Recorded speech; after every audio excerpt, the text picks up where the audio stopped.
Jusqu'ici, la double nationalité était considérée comme interdite au Cameroun.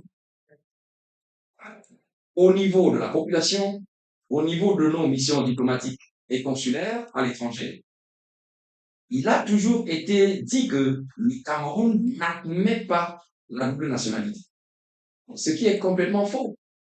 Et vous voyez, nous avons toujours, dans le cadre de nos enseignements, euh, et plus précisément dans le cadre du cours de droit des personnes et des incapacités, évoqué des possibilités de double nationalité dans le contexte camerounais.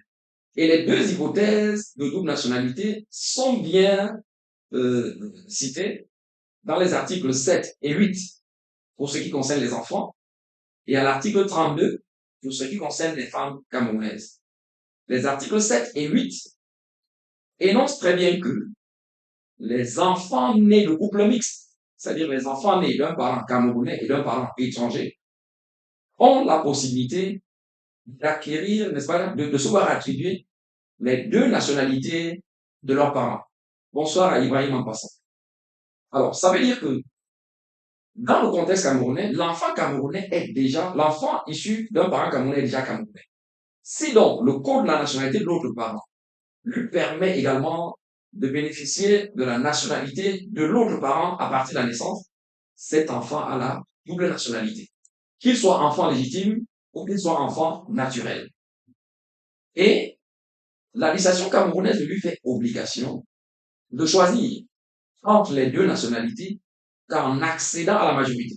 Ça veut dire que jusqu'à 20 ans et 6 mois, cet enfant navigue valablement entre les deux nationalités de ses parents, à telle enseigne que s'il avait l'opportunité de présenter des concours administratifs dans ces deux pays, il le ferait valablement. Et passant donc l'un de ces concours dans l'un des deux pays, il pourrait donc avoir l'occasion à ce moment-là de choisir le pays dont il vient de réussir le concours pour, n'est-ce pas, abandonner l'autre nationalité. Donc voilà déjà les premiers fondements de la double nationalité accordée aux enfants issus de couples mixtes jusqu'à l'âge de 21 ans, pratiquement. Pour ce qui est des femmes, c'est l'article 32 du Code de la nationalité qui prévoit en substance que la femme camerounaise qui épouse un étranger dont elle acquiert la nationalité conserve la nationalité camerounaise, ce qui suppose que si elle a pu acquérir la nationalité de son mari, la nationalité camerounaise n'est pas perdue. Et donc, elle aura la double nationalité.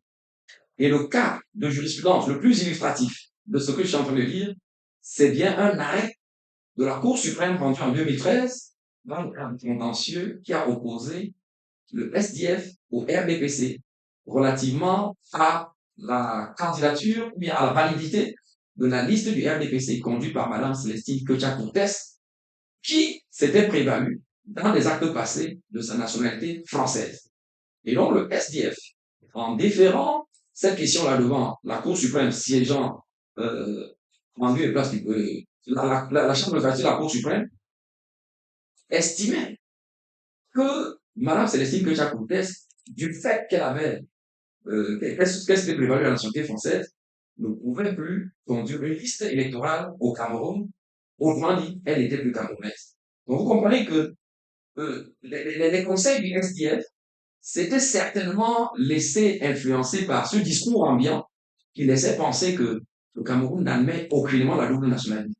Bon, il a fallu que cet arrêt-là soit rendu, mais surtout que nous ayons l'occasion de rencontrer les femmes camerounaises à l'étranger qui se plaignaient des tracasseries dont elles étaient victimes dans nos missions diplomatiques consulaires pour prendre cette affaire à bras le corps. Et le premier vidéogramme que vous avez sur cette page, le droit 237, était justement consacré à la question de la double nationalité des femmes et des enfants. Et je peux me réjouir aujourd'hui de constater que toutes nos ambassades, tous nos consulats ont bien compris. Des retours qui me reviennent me laissent comprendre que au niveau de toutes nos ambassades et tous nos consulats, les femmes camerounaises qui ont épousé des étrangers dont elles ont acquis la nationalité bénéficient aujourd'hui de leur papier camerounais. Ce n'est que justice. Ce n'est pas une faveur. C'est un droit consacré par l'article 32 n'est-ce pas, du code de la nationalité et dont l'application jurisprudentielle ressort clairement de cet arrêt rendu par la Cour suprême dans le contentieux SDF contre RMS. Alors, pour peut-être être utile, je vais voir s'il n'y a pas une question qui vient.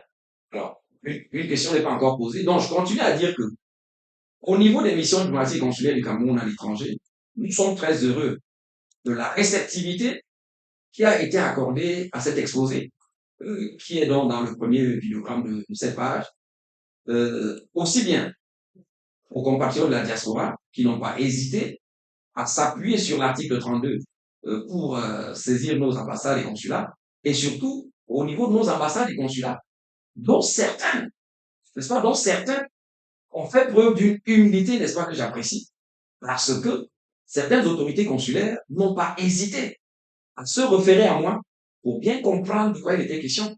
Et vraiment, dans le cadre d'une collaboration citoyenne, nous leur avons apporté tous les outils qui étaient nécessaires. Et aujourd'hui, la question de la double nationalité des femmes qui ont épousé des étrangers ne s'oppose pas. Alors, parmi les questions qui reviennent, c'est de savoir est-ce qu'il y a une ouverture à la double nationalité au profit des hommes? Alors, malheureusement, la réponse est non. Parce que pour les hommes, c'est l'article 31 du Code de la nationalité qui s'applique. Et cet article 31 veut que le Camerounais majeur qui acquiert ou accepte une nationalité étrangère perd d'office sa nationalité camerounaise. Et les applications dans notre contexte sont nombreuses. Nous connaissons le cas d'Idi Yango, qui avait été disqualifié pour le motif de la nationalité américaine dans le cadre des élections à la CMC. Nous avons le cas de maître, de monsieur Hervé Emmanuel Combe, dont on se rappelle de la disqualification dans le cadre des élections qui s'étaient passées dans le littoral, parce qu'on estimait qu'il s'était prévalu de la nationalité française. Il faut bien dire que cet article 31 également va s'appliquer aux femmes majeures dès lors qu'elles ont acquis la nationalité étrangère par un autre moyen que le mariage. Donc, si elles ont acquis la nationalité étrangère par naturalisation, ou bien par tout autre mécanisme, par adoption, parce que l'un des moyens aussi d'acquérir la nationalité, c'est l'adoption, en se limitant seulement à ces deux cas. La femme camerounaise qui acquiert la nationalité étrangère par naturalisation ou bien par adoption perdra sa nationalité camerounaise. Alors, des compatriotes me demandent, mais est-ce que ce deux poids deux mesures qui établit une discrimination entre les hommes et les femmes n'est pas anticonstitutionnel? C'est vrai, la question est très pertinente. Parce que une règle qui discrimine entre les hommes et les femmes dans le même pays est une règle discriminatoire. Elle viole dans la Constitution. Mais vous savez très bien que notre système juridique est extrêmement verrouillé et il ne permet pas ce que nous appelons en droit le contrôle de constitutionnalité par voie d'action. Ça veut dire que un citoyen qui estime qu'un texte, fut-il une loi, n'est-ce pas, un décret, non, notamment une loi, viole la Constitution parce que le code électoral est bien une loi, il ne peut rien y faire parce que les textes en vigueur, qui régissent aussi bien le Conseil constitutionnel que la Constitution, n'est-ce pas, ne permettent pas aux citoyens ordinaires de saisir le Conseil constitutionnel afin de constater l'inconstitutionnalité d'une loi. C'est-à-dire une loi qui viole la Constitution. Alors, les seules possibilités où on peut soumettre devant le Conseil constitutionnel la violation de la Constitution par une loi, c'est ce que nous appelons le contrôle de constitutionnalité par voie d'exception. Ça veut dire que lorsque vous êtes victime d'une loi qui viole la Constitution, à ce moment-là, vous pouvez exercer un recours devant le Conseil constitutionnel pour lui faire constater l'inconstitutionnalité de la loi et que cette loi ne vous soit pas appliquée. Mais vous voyez bien que l'effet du contrôle de constitutionnalité par voie d'exception est très limité. Parce que le juge constitutionnel, dans ce cas, n'annule pas la loi. Et donc, cette loi qui pourtant vient de la Constitution pourrait s'appliquer à un autre citoyen qui ne soulève pas la même inconstitutionnalité de la loi. Donc, le contrôle constitutionnel par voie d'exception, permet simplement de réfuter le texte non écrit pour la personne qui se plaint. Mais le texte n'étant pas sorti de vigueur, il pourrait continuer à causer d'autres préjudices à l'endroit d'autres citoyens. C'est pourquoi les pays les plus démocratiques, comme le Bénin ou bien la France, ouvre la saisine de la juridiction constitutionnelle à tous les citoyens. Dès lors qu'un citoyen estime qu'une loi votée par le Parlement et promulguée par le chef de l'État viole la Constitution, les textes de ces pays-là leur donnent le loisir de saisir la juridiction constitutionnelle afin que la violation de la Constitution par la loi en question soit constatée et que cette loi soit retirée de l'ordonnancement juridique. C'est-à-dire qu'elle cesse de s'appliquer pour tous les citoyens, même ceux qui n'ont pas saisi le truc-là. Mais chez nous, c'est verrouillé. Et vous comprenez que cela devrait faire partie des réformes auxquelles nous devons penser incessamment. Alors, je reçois un appel, je ne sais pas. Allô, vous appelez en direct? C'est qui? Alors non, ce n'est pas, c'est une perturbation. En fait, chers auditeurs, conseillez-moi d'avoir ouvert le téléphone. Il y a quelques auditeurs qui vont nous appeler de l'étranger. Il y a notamment un compatriote de la Grande-Bretagne et un compatriote de Belgique. Lorsqu'ils vont nous appeler, nous allons ouvrir le micro afin qu'ils puissent s'exprimer directement sur notre page, soit pour poser une question, soit pour faire un coup de gueule en tant que citoyen par rapport aux frustrations, n'est-ce pas, dont ils sont l'objet dans leur pays d'accueil. Alors, nous leur accordons, nous allons leur avoir accordé exceptionnellement cette possibilité-là, parce que nous estimons que dans une posture citoyenne, ils sauront s'exprimer sans injure, sans utiliser les termes inappropriés, mais pour présenter une situation qui nécessite l'attention ou des juristes, ou de la justice, ou de nos autorités dans leur ensemble. Donc, je disais que la question de la double nationalité est une question qui n'est pas absolument interdite au Cameroun. Il y a des ouvertures en faveur des femmes camerounaises qui épousent les étrangers et de leurs enfants. Donc, actuellement, nous vivons un état de discrimination, n'est-ce pas, entre les citoyens par rapport à l'accès à la double nationalité, ce qui viole le principe d'égalité pourtant consacré dans la Constitution, mais les mécanismes qui auraient permis de rétablir cette égalité n'existent pas. Notre pays n'ayant pas, ne permettant pas ce que nous appelons le contrôle de constitutionnalité par voie d'action. Il faut donc attendre, il faut donc attendre, n'est-ce pas, qu'aucune personne soit victime pour que la question de la constitutionnalité de ce texte-là soit soulevée devant le Conseil constitutionnel, mais nous avons dit l'effet est très limité parce que, en cas de reconnaissance de la contrariété de la loi avec la Constitution, la loi n'est pas annulée. On refuse simplement de l'appliquer, n'est-ce pas, à la personne qui a saisi le Conseil constitutionnel et la loi restant en vigueur, elle pourrait encore s'appliquer à notre personne. Donc, j'étais en train de dire avant que le compatriote n'appelle pour dire que cela devrait faire partie des réformes que nous devons, auxquelles on devrait penser dans notre pays, soit pour supprimer la non-nationalité pour tous les citoyens, ce qui est quand même la solution qui n'est pas la plus souhaitable, parce que la double nationalité est véritablement considérée aujourd'hui comme une richesse pour les peuples, pour les citoyens, en facilitant la mobilité, en permettant, en facilitant les transferts de capitaux et d'intelligence, des savoirs entre divers pays. La double nationalité est plutôt une richesse. D'ailleurs, regardez comment nous célébrons nos propres familiers, nos propres parents qui accèdent aux nationalités des autres. Donc, vous comprenez que fermer la voie de la double nationalité n'est pas la solution. Donc, la réforme devrait plutôt se faire dans le sens d'ouvrir également la double nationalité aux hommes et de supprimer les restrictions concernant les femmes, en permettant donc pour les Camerounais, lorsqu'ils accèdent à une autre majorité, à une autre nationalité, de bénéficier de la double nationalité. Et toutes les législations modernes aujourd'hui interdisent toute possibilité de perdre une nationalité d'origine. Donc, les législations modernes en matière de nationalité ne permettent pas qu'un citoyen d'origine puisse perdre sa nationalité.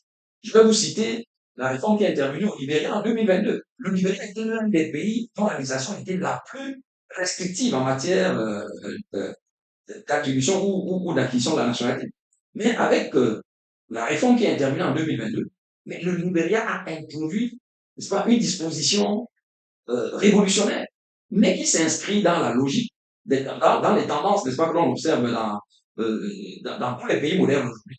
Le Libéria a interdit toute possibilité de priver un Libérien de naissance de sa nationalité. Donc, quand vous avez obtenu la nationalité libérienne par le droit du sang ou par le droit du sol, vous ne perdez jamais votre nationalité libérienne. Le Cameroun devrait s'inscrire dans cette même logique. Et en faisant donc, si un Camerounais accède à une autre nationalité, étant Camerounais d'origine, il ne perd jamais sa nationalité. Alors, je lis un peu quelques messages. Alors, merci beaucoup à Polycarpe Tanga Aronon, qui me dit que je fuis le débat avec Ronan Guini. Je ne suis pas obligé, je suis libre de me déterminer, donc j'assume mes choix. J'ai fait une sortie, on peut débattre à distance, sans nécessairement être en face du collègue. Merci beaucoup à Martial Tipuy. Bonsoir à Monsieur Gendio, ainsi de suite. Alors, il a une question. Si un homme épouse une femme au moment où les deux sont camerounais, alors plus tard, l'homme prend une autre nationalité et la femme obtient également la nouvelle nationalité de son époux. Alors, quelle est donc la question? Je n'ai pas compris. Alors, est-ce que la femme a le droit à la double nationalité dans ce cas de figure? Merci pour votre réponse. Bon, alors vous allez trouver sur cette même page le cas de Madame Véronique Tino. Alors, Madame Véronique Tino a épousé un Camerounais d'origine qui, entre-temps, a acquis la nationalité belge. La nationalité belge. Donc, lorsque son mari devient belge, elle devient l'épouse d'un Belge. Et la législation de Belgique permettant à l'épouse d'acquérir la nationalité de son mari, Madame Tindo a accédé à la nationalité belge. Bon, cet exemple qui est largement commenté dans un vidéogramme disponible sur cette page devrait être une réponse claire à votre préoccupation. Donc, par rapport à l'exemple que vous avez pris, oui, nous nous marions en tant que deux Camerounais. Entre-temps, le mari accède à la nationalité étrangère. Alors, si sa femme accède à une autre nationalité, par le moyen, normalement, c'est l'article 31 qui s'applique à elle. Donc, elle cesse d'être camerounaise si elle a acquis la nationalité étrangère par un autre moyen que par le mariage. Mais si elle conserve sa nationalité camerounaise, elle ne suit pas donc elle n'acquiert pas la nationalité étrangère autrement. Et attend que son mari devienne étranger. Alors, étant restée l'épouse d'un homme qui, entre-temps, est devenu étranger, elle va acquérir la nationalité de son mari. Et étant donc restée camerounaise, elle va accéder à la nationalité étrangère par le fait du mariage, par le fait qu'elle est mariée à un Camerounais d'origine, mais qui entre-temps est devenu étranger. Elle pourra donc se prévaloir de la double nationalité. Alors, je ne sais pas si j'ai été suffisamment clair. Alors, vous pouvez nous rassurer en nous disant si c'est clair ou pas. Toujours est-il que, voilà, nous allons, alors, donc, oui, pour être plus précis, monsieur Kenjo, si la femme qui est camerounaise à l'origine et qui a épousé donc son compatriote camerounais a conservé sa nationalité camerounaise et qu'entre-temps, son mari soit devenu étranger, le fait d'avoir épousé son mari pendant qu'il était camerounais ne change rien à la chose. Parce que l'extension de la nationalité de son mari est possible en sa faveur, quoique les deux se soient mariés pendant que celui-là était camerounais. Donc, à ce moment-là, il faudra interroger le code de la nationalité du pays de la nationalité du pays dont le mari vient d'acquérir la nationalité. Et si le code de la nationalité donc permet au conjoint d'acquérir la nationalité de son mari, la femme va y accéder. Et comme le moyen d'accès, c'est le mariage, l'article 32 de notre code va s'appliquer et cette femme donc pourra prétendre à la double nationalité. Mais comme nous avons dit, cette double nationalité ne profitant aux femmes, vous allez voir donc que dans le même couple, la femme aura la double nationalité, les enfants auront la double nationalité et l'homme seul ne pourra se prévaloir que d'une seule nationalité. Vous comprenez, c'est donc une législation discriminatoire qui pose quand même un problème sur le plan de l'équité sur le plan de la justice. Justice entendue comme un traitement qui devrait être accordé aux personnes se situant dans la même, se trouvant dans la même situation. Donc, merci Monsieur Kenjo pour votre question. Alors, je lis ici, quel est l'intérêt de l'interdiction de la double nationalité, grand prof? Alors, euh, je ne, j'essaye simplement de vous dire, de vous rendre compte de mes lectures parce que je n'étais pas là lorsque le Cameroun élaborait sa loi sur la nationalité, qui est une loi quand même de 1968, hein. C'est une loi de 1968. Alors, d'après la législation de 1959, le premier code de la nationalité du Cameroun en 59, la double nationalité était permise pour tout le monde. Donc, tous les Camerounais pouvaient se préparer à la double nationalité. Mais des lectures que j'ai pu faire, on nous dit que la double nationalité était utilisée par les nationalistes UPCistes pour migrer entre le Cameroun et certains pays, n'est-ce pas, qui soutenaient le mouvement de libération. Et les pays en question étaient notamment le Ghana, la Guinée et la Russie. Et comme ils étaient donc impliqués dans la lutte de libération, lorsqu'ils étaient appréhendés au Cameroun, les pays qui leur assuraient la protection se prévalaient de ce qu'ils étaient leurs nationaux. Et étant dans les nationaux, soit du Ghana, soit de la Guinée, soit de la Russie, le Cameroun était limité quant aux initiatives qu'ils pouvaient prendre pour réprimer leur implication dans la lutte de libération. Donc c'est ainsi que, et comme ce mouvement-là concernait essentiellement les hommes, on estimait que la dangerosité n'était pas suffisamment menaçante pour les femmes. Alors, il y a donc plus des considérations politiques qui avaient donc déterminé cette restriction-là et qui a donc fait qu'en 1968, on a retiré la possibilité de la double nationalité aux hommes pour la garder exceptionnellement aux femmes, mais uniquement dans le cadre de la question de la nationalité étrangère par le mariage. Donc voilà. Alors, je crois que le temps que nous avons imparti pour le premier thème est épuisé. N'est-ce pas? Nous avons dit que nous consacrions 30 minutes pour chacun des thèmes, et je pense que voilà, j'ai répondu aux questions de l'auditeur Kenjo, mais aussi de l'auditeur Rodrigue Abao. Voilà. Donc,